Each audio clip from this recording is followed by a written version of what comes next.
Thank you for the opportunity for me to be here with you this evening. I was introduced to this song many years ago. It was written by Gene Shear, and if you have seen the Ken Burns documentary, The War, it was a song that was on that movie. And so this song is entitled American Anthem.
Thank you so much,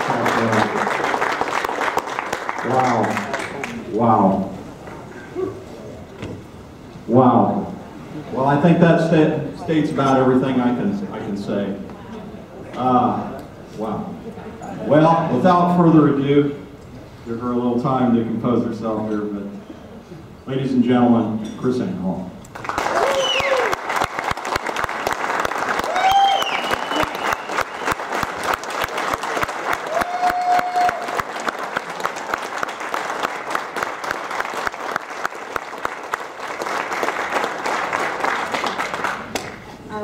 Thank you for that beautiful song. Nora Jones sings that song. She has one of the most beautiful voices I know, with one exception, yours, Pastor. Thank you so much.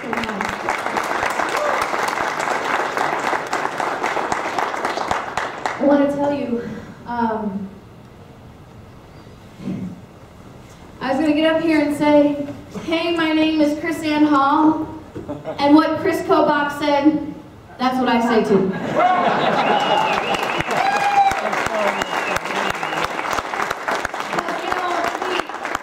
But, he did a lot of damage in stealing my thunder up here. I'm not quite sure where to go. But I want to tell you how much of a blessing it is for me to not be the only endangered species in the room. To be a constitutional attorney that actually understands the Constitution. Yeah! Mr. Kobach, I go around the country and I teach, and people are still actually shocked to know that we do not teach the Constitution in constitutional law classes. We teach that men and women in black robes know more about the Constitution than the men who wrote it. The Constitution, quite ironically, is the only contract in the United States where courts refuse to apply contract law. If they treated the Constitution like they treat every other contract in this country, we would not be in the place that we are in today, because I highly doubt that there is any government official or any law school professor who would allow the court treat their employment contract as a living, breathing document. Yeah.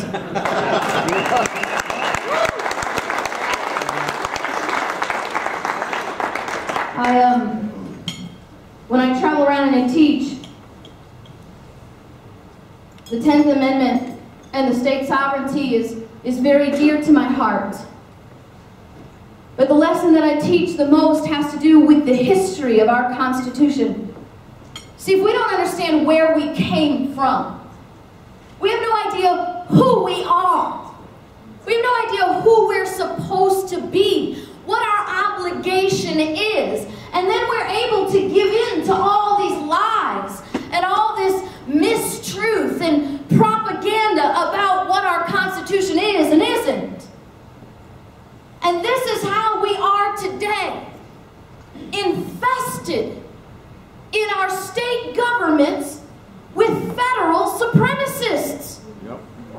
How do you get to the point where the very government created by the people on July 2nd, 1776, not July 4th, by the way, on July 2nd, 1776, in an effort to cease being colonies, subjects to a king and a kingdom, how do we get to the point where the people who are supposed to be guarding the sovereignty of the state actually admit themselves to be colonists again? Because that's what they're saying. We don't have the opportunity, we don't have the power to stand up to the federal government. What they're saying to you is, your state is impotent, your state is irrelevant, and you are nothing but the subject to a kingdom, and your state is selling you right along with it. Yep. Yep. How does that happen? How do we get that way? Hosea chapter 4, verse 6 says, my people are destroyed by lack of knowledge. That's our problem.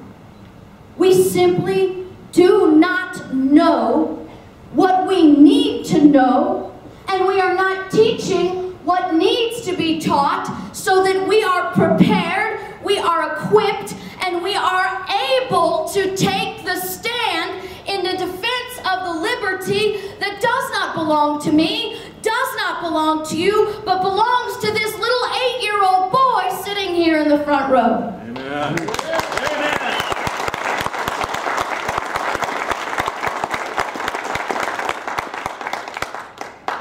This is the lesson that I'm going to be teaching at your house tomorrow morning. I'm sure it's not going to be anything new to your Secretary of State, but I would humbly invite him to attend to give me his critique privately afterwards. But you see, you have a list of your legislators on the table right now. Why don't you give them a midnight email, a midnight text, and a midnight call and tell them this is where they need to be, because you're sick and tired of being a subject. Amen. Yeah.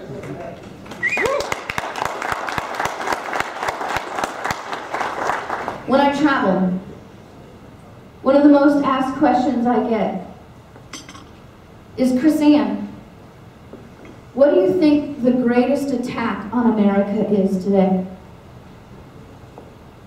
I think we need to look at that question.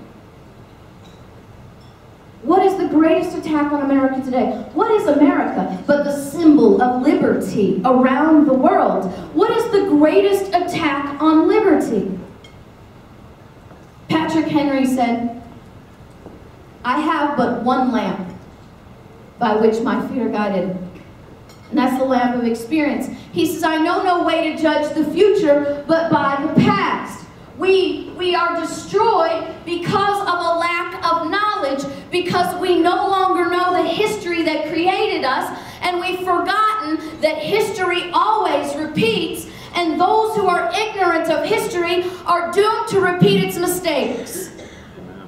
And that's exactly what we're doing. Do you know that question? What is the greatest attack on liberty?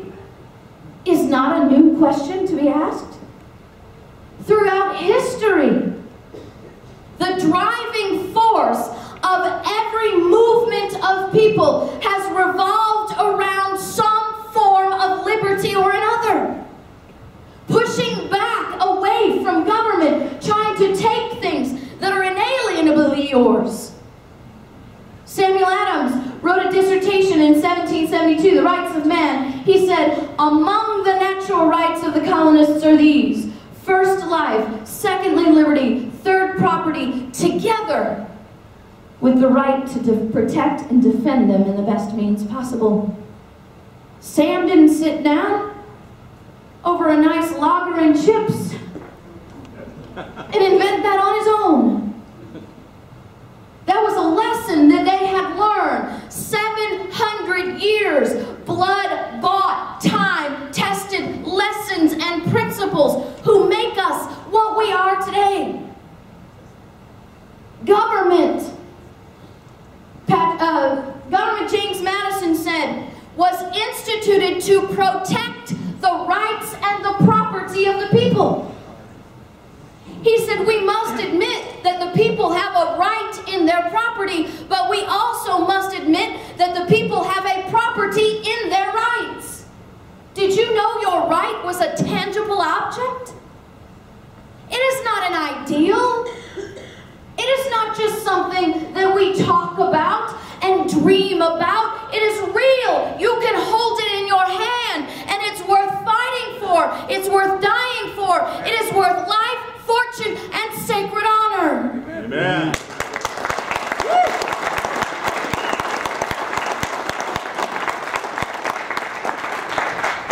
When the government can read your emails,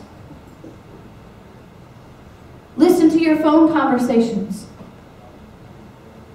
store up your text messages indefinitely, monitor your travel along the road with every red light camera and street corner camera and satellite picture on the planet, do you have freedom of speech? Do you have freedom of thought?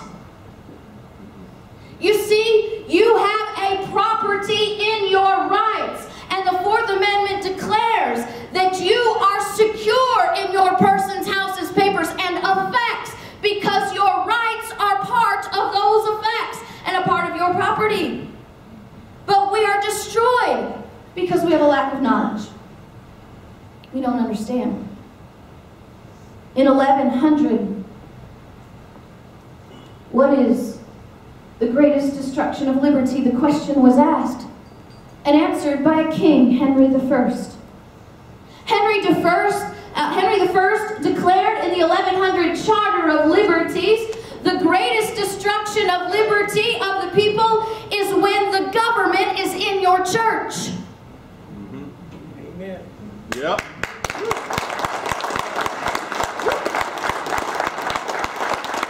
He gave the Anglo-Saxons a list of 14 things. Ooh, we lost our camera.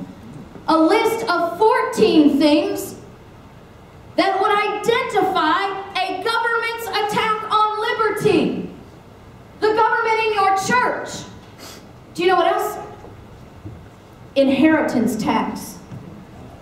In 1100 England, the king said that if you have to purchase your inheritance from the government before you receive it, that is an evil and oppressive government.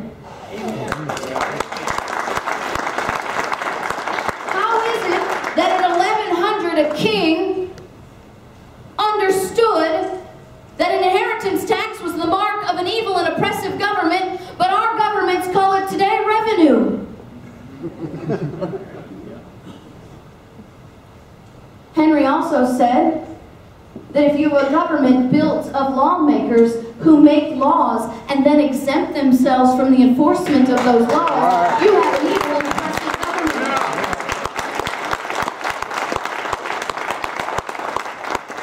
1,000 years ago, the question, what is the biggest threat to liberty, was being asked and answered by a king. But the promise would only last 100 years. Because John would take the throne and start murdering people for not paying their taxes. And the people had to rise in their majesty and declare with sword in hand that the government must be subject to the people in order to preserve liberty. That's where we get the Magna Carta. The question was answered, what is the greatest threat to liberty in 1215? And the answer was not only a government that's in your church, but a government that operates legislation without representation. Right. Yep. A government who denies you due process. And the people forced the king at sword to agree to limit himself and preserve the liberty of the people. How many of you think that kings being told what to do by people goes over very well? Throughout this history now, 400 years, they're going to have to fight to keep government in its proper perspective so that it understands its purpose is to protect the property of the people, the liberty of the people, and be subject to the will of the people. And they're going to have to stand and fight again. In 1628, they're going to ask the question, what is the biggest threat to liberty? Their king is Charles I. Charles I is described as being a massive spending king. The old Anglo-Saxons documents tell us that Charles loved to romp about Europe, spending on his every whim and fancy. See, we've been paying for vacations for a long time. But you see, in 1628, Parliament got sick and tired of Charles' wasteful spending, stood up to Charles and said, hey, your wasteful spending is a threat to our liberty. Yep. And told them, we're not going to pass any more of your laws until you get your spending under control. Novel idea, right? They literally looked at the king and said, we are going to defund everything that you do until you get the better, proper perspective on liberty, and you realize that liberty is yours to protect and not for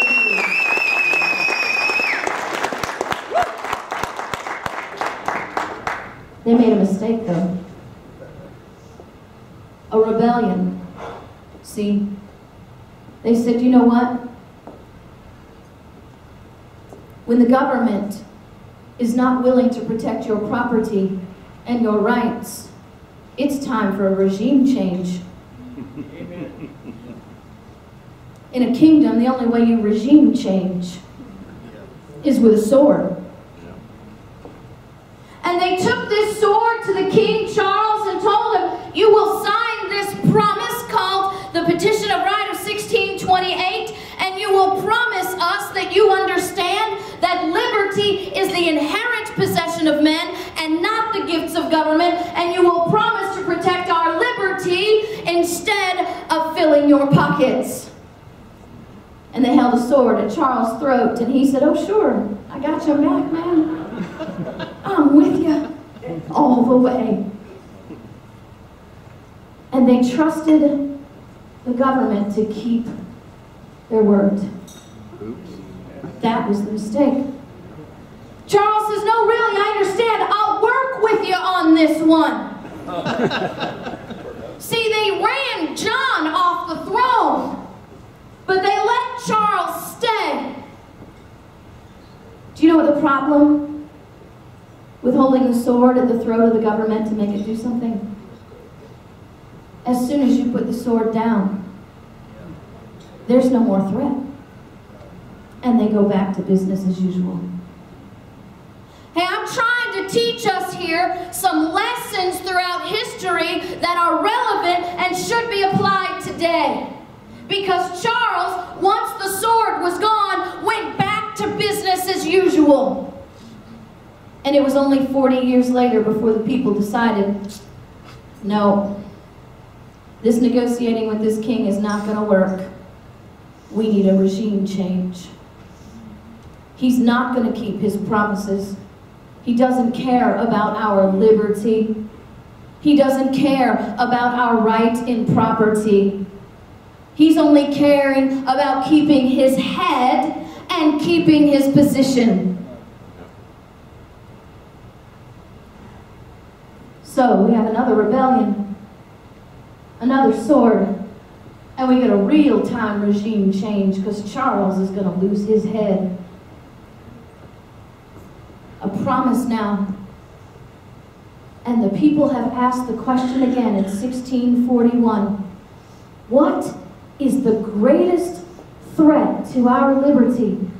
And in a document called the Grand Remonstrance of 1641, they answer that question. They say, it's a malignant and pernicious design, whose only purpose is to overturn and undermine liberty. And they identified through a list of grievances this malignant and pernicious design. Are you interested in knowing what the biggest threat to liberty was in 1641? Corruption of the court system. Infiltration of foreign law. The government diminishing the property rights of the people. The government inserting itself into the business of the church. The government creating fiat money to control the monetary system. And the government disarming the people while it remained armed. In 1641, those were the biggest threats to liberty. We wouldn't know anything about that today, right?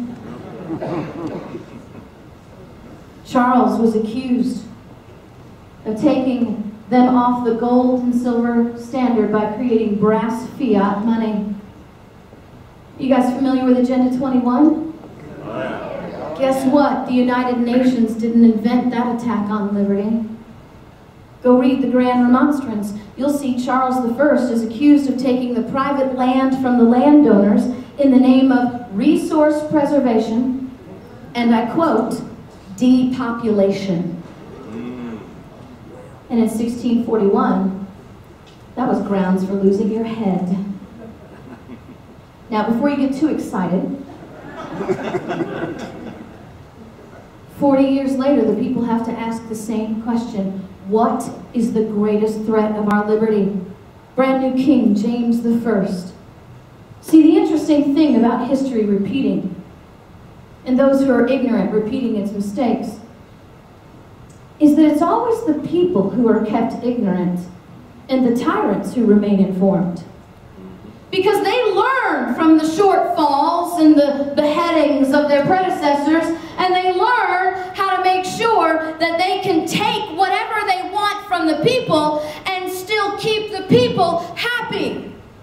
And James has figured out that he can take whatever he wants, engage in the malignant and pernicious design, all he wants, as long as he gives the people just enough to make them happy. He steps up before the people and says, I'm going to give you something you have never had before. I'm going to give you religious liberty. Apparently, John has forgotten the 1100 Charter of Liberties, already guaranteed them that. But you know what the big question is? Why did the people forget? John is stepping up there and giving them something they already have, not just by a promise of government, by an inherent right from God. And they bought it. I'm going to give you something you never had before. John says, I'm going to allow you to have religious liberty. I'm going to issue a decree that says you can have church anywhere you want, anytime you want, with any pastor you want. You can preach anything you want. On one condition. Before you have church, you must inform the king where you'll be meeting, when you'll be meeting, who will be preaching, what will be said. And you must promise that you will never, ever, ever say anything bad about the king. Ever. Funny thing is, that doesn't sound like religious liberty to me. That sounds like a 501c3. Yeah.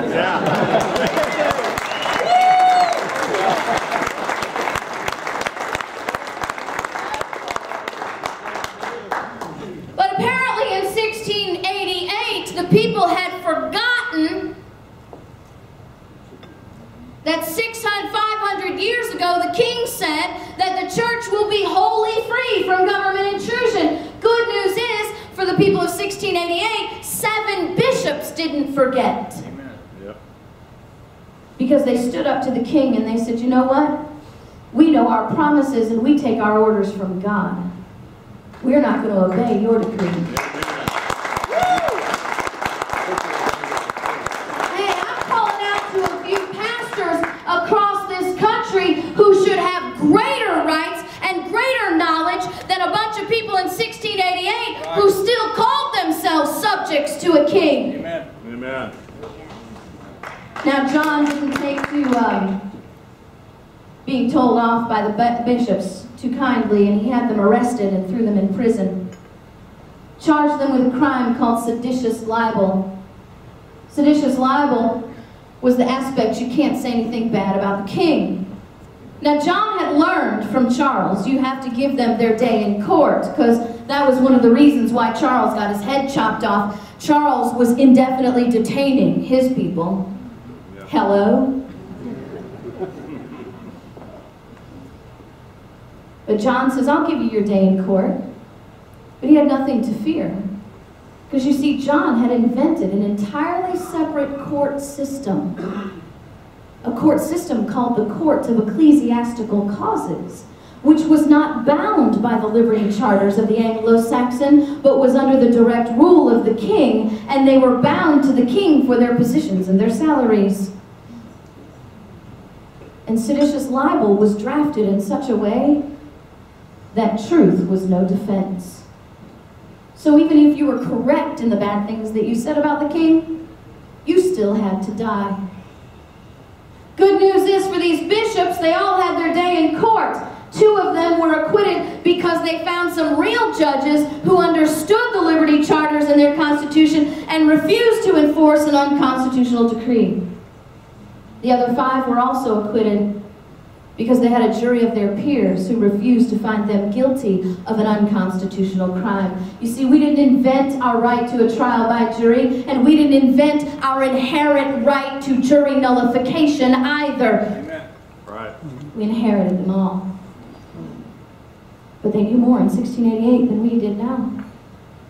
Because in 1688, they asked that question, what is the greatest threat to our liberty? And they said, a government who will not listen to the people. A government who will not obey the Constitution. And they had another revolution in 1688. This one's called the Glorious Revolution of 1688. They called it the Glorious Revolution because they said hardly a shot was fired. John got so scared, he actually got on his horse and rode away before any real violence could occur. But 60 years later, men and women are going to be asking that same question again. What is the greatest threat to liberty? You see, our founders did not pick up arms against their own government over a 3% tax on tea. That's a big fat lie. That's a lie that your progressive school systems have been driving into our heads for decades so that you can believe the further lie that our revolution was some spontaneous act by a bunch of rogue anarchists, a bunch of rich guys who just didn't want to pay their taxes. By the way, that was not an ad lib. I actually read that in one of our Common Core history books. Yeah. Because you see, they picked up arms against their own government because they realized that the greatest threat to their liberty was a government that was passing legislation without giving them proper representation. A government where the legislators were making laws and then exempting themselves from the enforcement of those laws. A government that was engaging in warrantless searches and giving arbitrary power to government executive agents to rape, pillage, and plunder in their own homes, denying them due process, and then transporting them to Quebec to be tried for their crimes, being subject to foreign law, and tried by a trial without a jury of their peers. It wasn't taxes. They weren't screaming taxed enough already. They were screaming tyrannized enough already. Amen.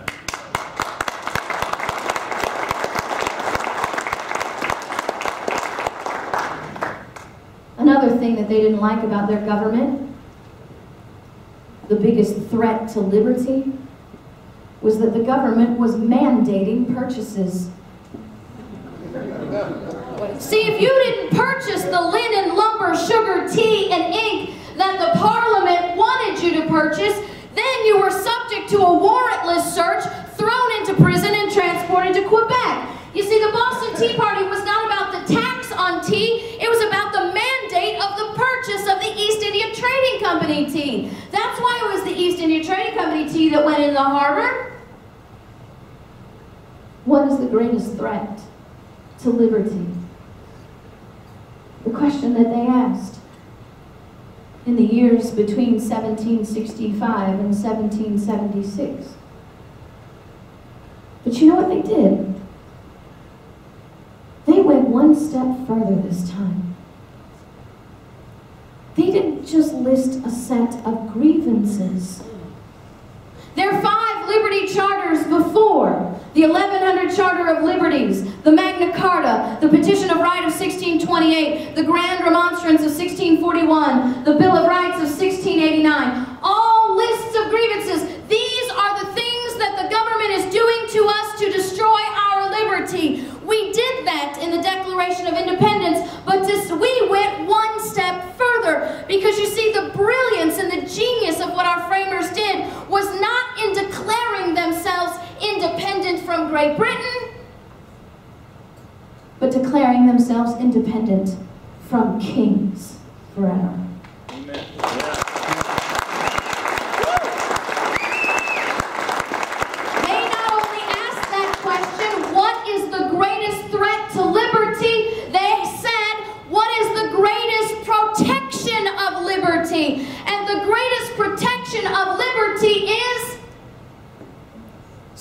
sovereignty. Amen. The greatest protection of liberty is sovereignty. That was, by the way, the very first thing that they did. It is the very first thing that they did with the Declaration of Independence. Sure, they listed the grievances. Go read them. You'll scratch your head because you're looking at them right now today in your government. Go read the 5 documents that I named before, and your skin will crawl at how exactly and precisely we are repeating the mistakes of history. But you see, what they did was so much different. They figured out negotiating with kings doesn't work out so well, because as soon as you take the sword away, the negotiations are all over. And they said, with the Lee Resolution ratified on July 2nd, 1776, number 1, we are 13 independent, sovereign states. We are no longer colonies. We are sovereign states. I want to show you something.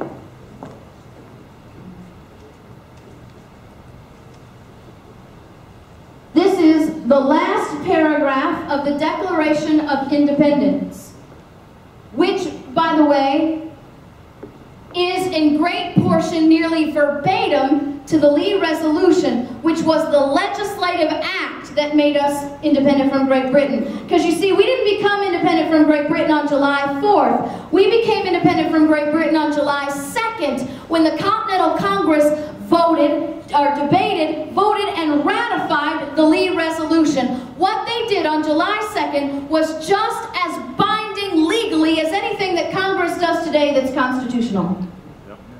It was not a random act. It was a legislative act. We, therefore, the representatives of the United States of America, in General Congress assembled, appealing to the Supreme Judge of the world for the rectitude of our intentions, do in the name and by the authority of the good people. Because you see, in a republic, all the rights belong to the people. In a kingdom, that's not so. In a kingdom, the king holds all the power and hands out the privileges as he sees fit. And if the king is handing out the privileges as he sees fit, what can he do? Take them away. But remember, we declared independence from kings. We became a republic, so we are openly declaring all the rights in the universe belong to the people. By the way, that should sound familiar. That's in the Constitution. That's the 9th Amendment. Do you know the most important clause in the Constitution and the Bill of Rights is the 9th Amendment? The 9th Amendment is what makes us a republic and not a kingdom, and declares that all the rights in the universe belong to the people, whether they're written down or not, and that the government has no authority unless it comes from the rights of the people. Remember, Jefferson said, governments are instituted among men, deriving their just power from the consent of the governed. That doesn't work unless you hold all the rights. But if we hold all the rights, and we delegate power to government, what can we do? Take it back. Jefferson says governments are instituted among men, deriving their just power from the consent of the governed. But when any government operates contrary to those means, what means? The consent of the governed. It is the right of the people to alter or abolish, establishing new governments. Hey, when the government no longer operates by your consent, Jefferson says, it's time for regime change. Amen.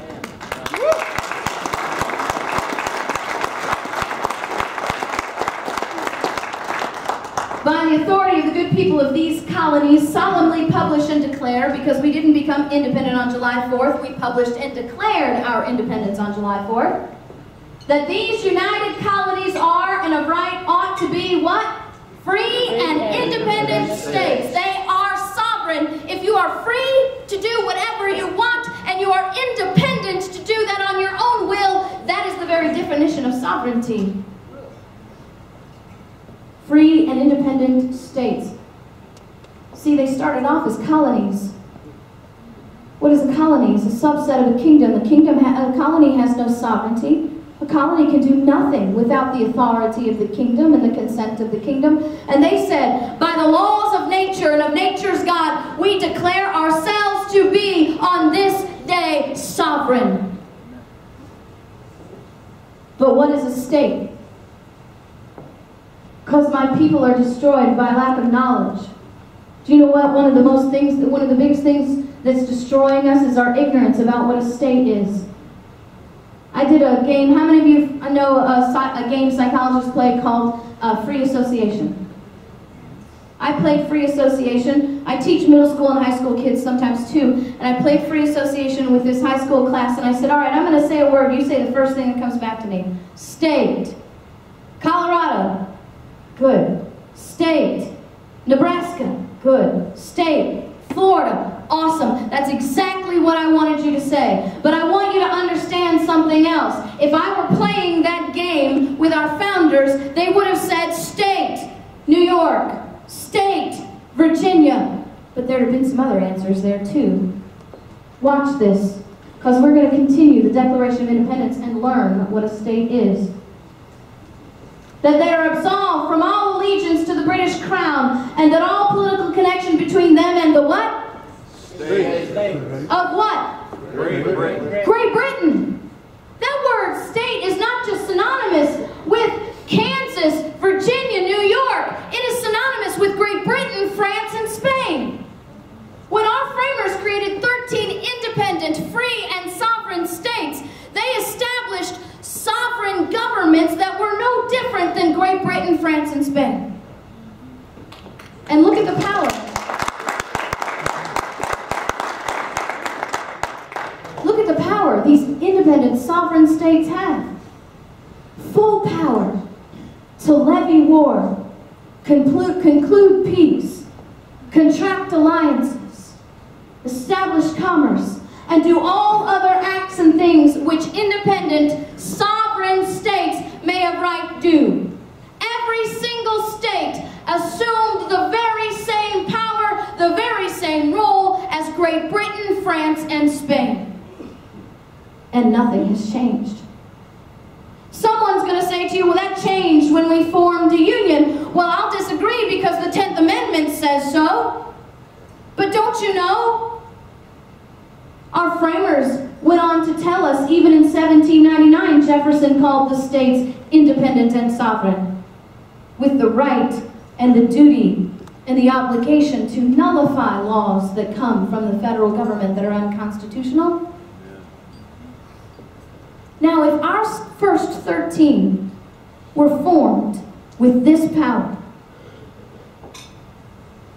that means Kansas has this power too. And even the Supreme Court agrees with me. It's called the doctrine of equal footing. The equal footing doctrine, according to the Supreme Court, means that every state that enters the Union enters on the same footing as the first 13. That means the state of Kansas has this power. And that we have only delegated certain enumerated powers to the federal government. The ones that Secretary of State Kobach pointed out, Madison said, war, peace, negotiation, and foreign commerce. Our framers said, if the federal government is doing something besides war, peace,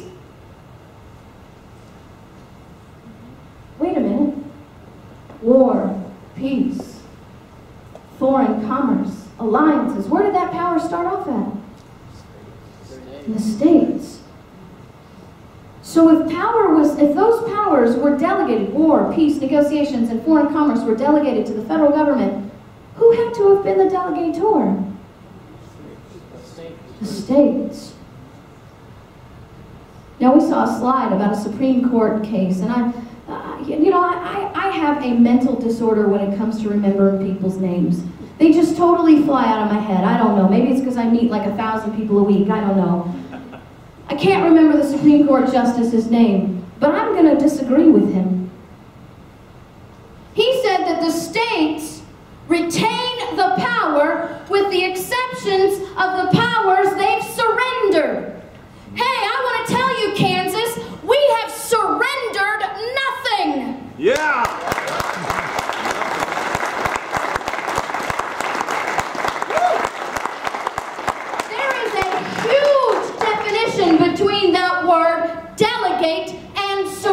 surrender. The 10th Amendment says we delegated powers, not surrendered them.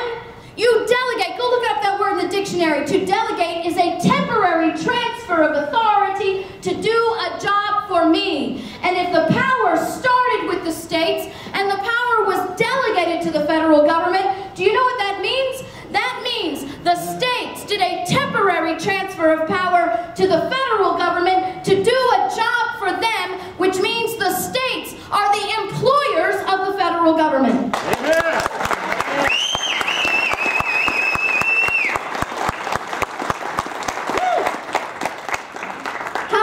How many business owners, managers, supervisors do I have in the room today? Former business owners, managers, supervisors.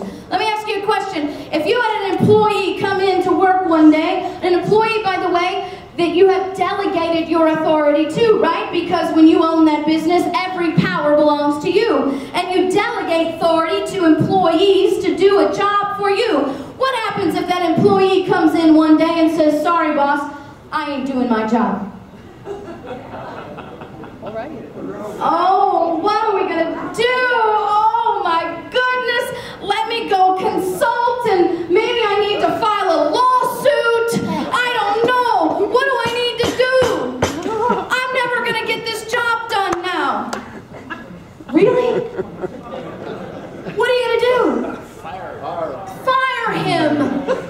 You are going to what? Take back the power that you've delegated to him and delegate that power to another entity who is willing to do the job the way you want it to be done. Yeah.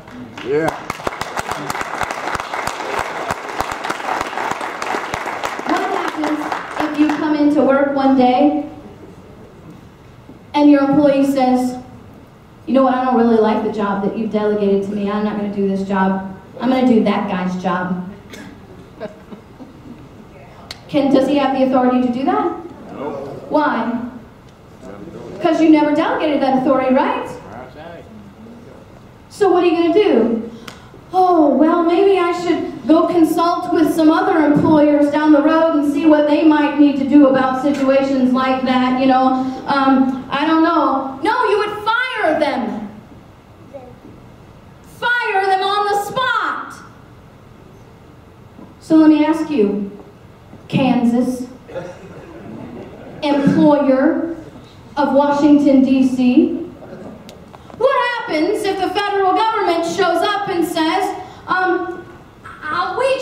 we're not going to actually protect your borders today? You're fired. Oh, darn! You know, what are we going to do? It looks like we're going to have all these illegal aliens come in. We'll just have to take it because they're not going to do their job. And you know, let's start filing lawsuits. And really? Because the power was not surrendered, it was delegated. And you are the authority that delegated it. What happens if the federal government shows up in Kansas and says, you know, we're not going to protect your borders this week. Instead, we've decided to do health care. Madison told you that the only power delegated to the federal government was war, peace, negotiation, and foreign commerce. Is health care in that category? Nope. Nope. Is the EPA in that category? Nope. Is the FDA in that category? Nope. Is the Department of Education in that category? No. Is the Bureau of Land Management in that category? No. Is the Department of Homeland Security in that category? No. No. Welfare. Because all those powers are what? Reserved to the states. It's time.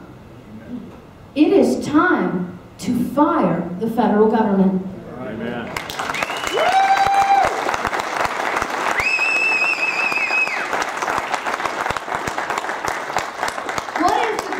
Threat to liberty, the question has been answered over the years, over and over and over again. A government who will not listen to the people, who will not protect the property, and who will not protect the liberty. But what is the answer to the greatest question that's been asked over centuries? The answer is sovereignty. Amen. Because you are sovereign and independent. Amen. Let me go ahead here and show you something real quick. I have no idea. Oh, look how smart I am. I'm not usually that smart about this stuff. Okay. The legislators of 1799 in the state of Virginia give us the best definition of what your state legislators ought to be doing. This is their job description. Hey, state legislators out there, you don't have to raise your hand and single yourself out, but I'm looking at you. Your job description is not job creation.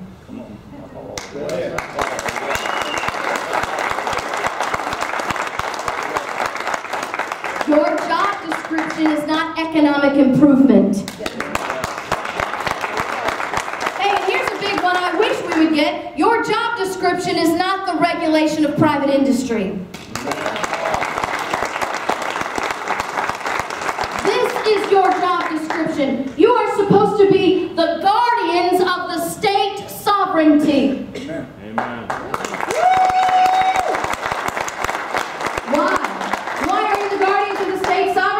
Because you have a solemn obligation under the oath. I do swear that I will support the Constitution of the United States. Because if you are not guarding the sovereignty, you are acting into the destruction of the Constitution. Right.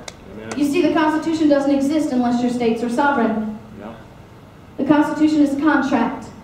A contract is only legally binding unless it's created by sovereign individuals. That's why your 13-year-old can't legally make a contract, because your 13-year-old is not sovereign. Your 13-year-old is still subject to his parents. Yep. And if the states are not sovereign, they can't have legally made a binding contract called the Constitution, and they can't have legally created the federal government. And if you do not support your sovereignty of your state and enforce the sovereignty of your state, you admit they're not sovereign, and that destroys the Constitution. The states not being sovereign is incompatible to the Constitution. Not my words, but John Calhoun. And as guardians of the state sovereignty, they said in 1799, under the oath that they must protect and defend the Constitution, they said it would be deceitful if we didn't warn you of federal encroachments. Wow. That means your state legislators are not supposed to be fighting for federal dollars. They're supposed to be warning their constituents that the federal dollars are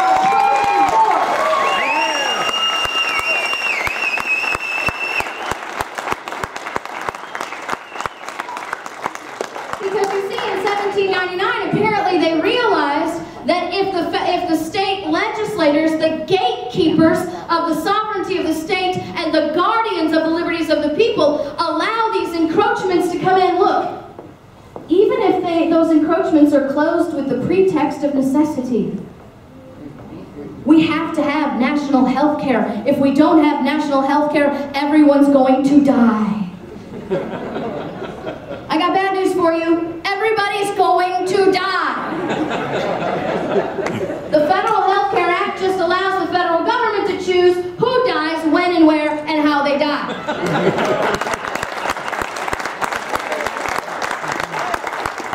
So, even though these encroachments are presented to us that we need them, you know, you gotta have those federal tax dollars, because then your kids, if you don't, your kids will be stupid because the states are too incompetent to educate their own people, right? But look, they may also be disguised by the arguments of expediency. We gotta pass the bill so we can read the bill. Because that was written in 1799, not 1999. Because history repeats and human nature never changes. And our state legislators need to understand that they are the greatest protection of liberty that we have. Amen.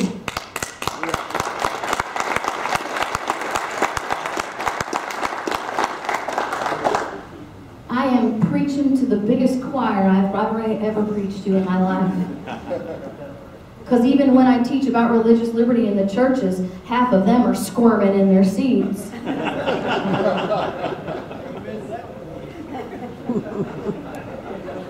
But I want you to see something very, very important. This is not a brave new world. We are not the first to experience this. May I repeat to you, these are the times that try men's souls. Amen.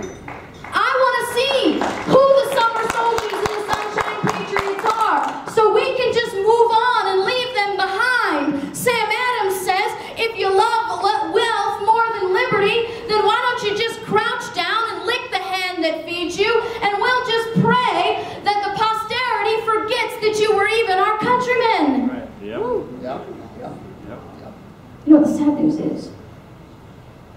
saw in all of the House of Representatives?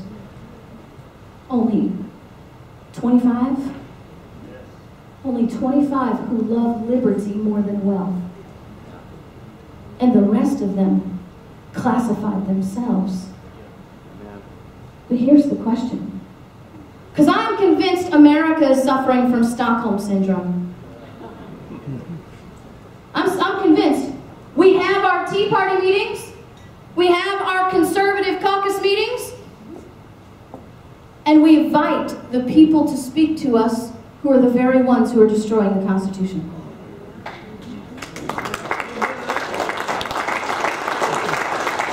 Less than 30 willing to say, I love liberty more than wealth. You know what you need to do with the rest of them? If they show up at your meetings, if they show up in your group meetings, if they show up at your rallies, you know what I say? You need to de Blasio them.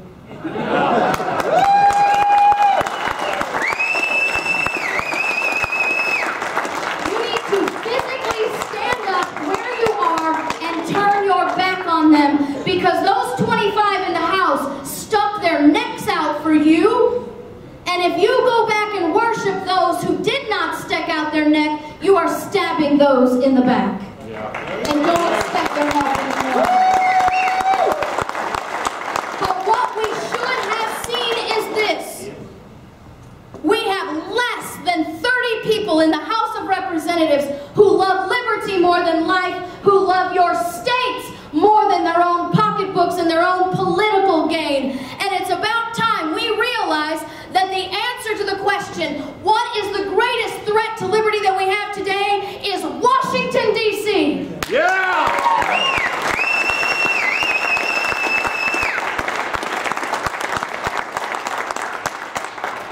And I'm sorry, but that means the Republicans and the Democrats both. Yeah, all right.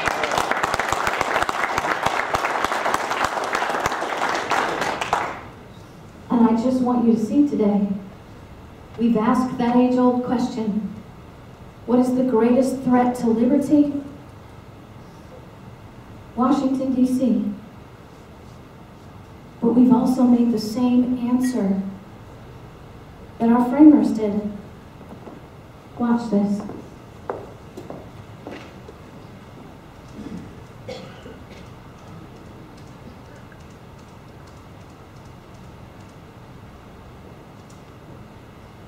James Madison, to the House of Representatives in 1789, in his argument to have the Bill of Rights incorporated into the Constitution, says, besides this security, he was mentioning before then that the courts would be in a unique place to defend our liberty, because he knew that it was a contract and that the courts would have to follow contract law, meaning the courts would have to go to the meeting of the minds and discover what the framers wanted when they created the Constitution, and that would force them to protect our liberty. But he said, even that,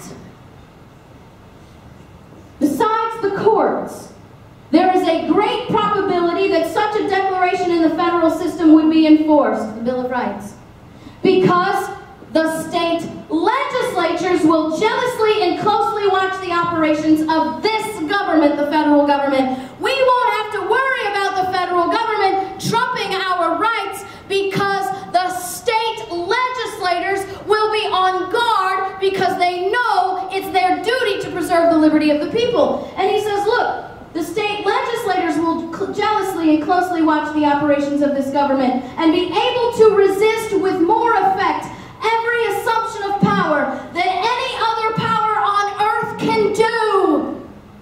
And the greatest opponents to a federal government admit that the state legislatures to be the sure guardians of the people's liberty. We have asked this question, what is the greatest threat to a liberty today? And we've answered that question, Washington, D.C., everything they've done. We can point our finger all day long at Barack Obama if that makes you happy, but if you're going to actually find the source of the disease, you have to look at the House of Representatives, because they hold the power of the purse and they could defund everything that he does.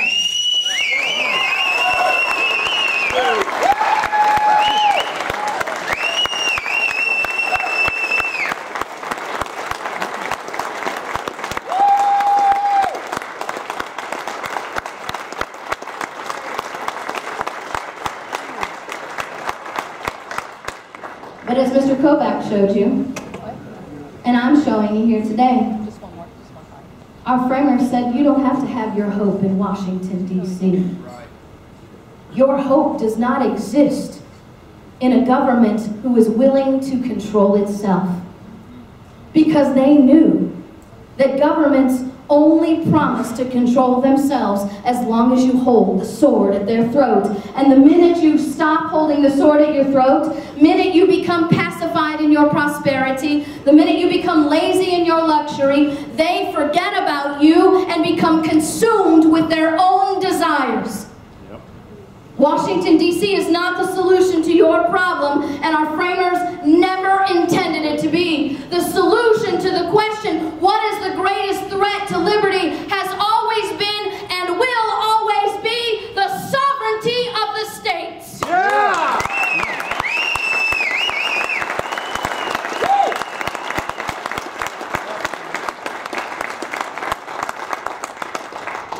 But you see, that's got to be something you take beyond that door. I mean, y'all can sit here and cheer me on and give me standing O's all day and whistle and do whatever. But it don't mean a flip if it don't walk out that door. Amen. John Philip Coran said in 1790, "It is the common fate of the indolent to see their liberty stolen by the active. The condition upon which God grants liberty to man is eternal vigilance. And if that condition is broken, servitude is his punishment and the immediate indication of his guilt." You are subjects today, Americans. I don't know how to break it to you. You are already subjects. If you don't realize that, then we've got a bigger battle already. We are subjects to a government that regulates everything that we do, from the cereal and the milk that we drink in the morning into the bed sheets, the sleep we sleep in the bed at night. And we are about to be a people who pass on not just simply an unlimited regulatory government, but also a government with unlimited surveillance. Yeah. Samuel Adams said, "If we tamely suffer a lawless attack on liberty, we encourage it, and we involve others in our doom." He said it's a serious consideration that ages and millions yet unborn will be the miserable sharers of our experience. Hamilton, my big government guy, says this, "Is it not better, I ask, to suffer a few present inconveniences than to put yourselves in the way of losing everything that is precious? Your lives, your property, your religion are all at stake. I do my duty. I warn you of your danger. If you should still be so mad as to bring destruction upon yourselves, if you should still neglect what you owe to God and man, you cannot plead ignorance in your case. Your consciences will reproach you for your folly, and your children's children will curse you. Will you have the courage when you walk out that door to say, 'If there be trouble, let it be in my day, so that my child may have peace'?" Because Thomas Paine said, if you're not that person, you are a wicked, selfish parent. What is the greatest attack on liberty today? I suppose we can blame Washington, D.C. But the bottom line is this. My people are destroyed by lack of knowledge. I am just so touched that you sang that song, Pastor, because what you don't know is I had the lyrics to that song pulled up on my phone when I pulled up in the parking lot today. Because you have now been educated. And I want to leave you with a charge. What do you want your legacy to be? My favorite founding mother, Mercy Otis Warren, said, "We will stand against tyranny today, or our children will bow tomorrow." You have the power. You have all you need in the state of Kansas to stand up and say,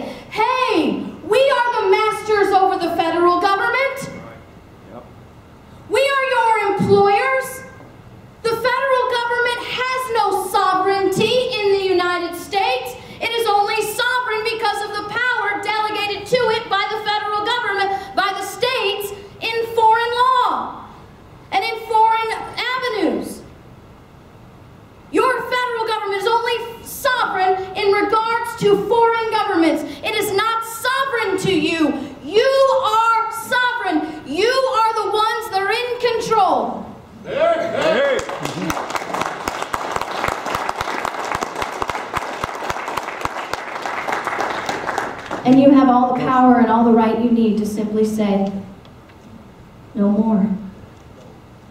No more. No more. Because our children deserve better. No more. Because liberty deserves better. No more.